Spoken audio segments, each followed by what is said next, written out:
Hello guys, in this video I'll show you how to enable multi-cursor editing inside VS Code. So let's suppose you have multiple lines here, you want to edit at a single time. So you have the hello world statement right here. So you want to edit these three lines at the same time. So there is a shortcut right here in VS Code. First of all, you need to go to view and command palette, and right there just open this user settings JSON file here.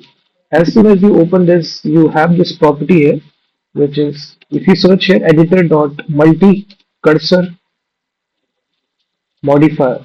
So you will see this property here, editor dot multi cursor modifier. If you haven't added this property, simply add this property right here inside the JSON file, editor dot multi cursor modifier. So it's actually having two values. Either you can use alt or you can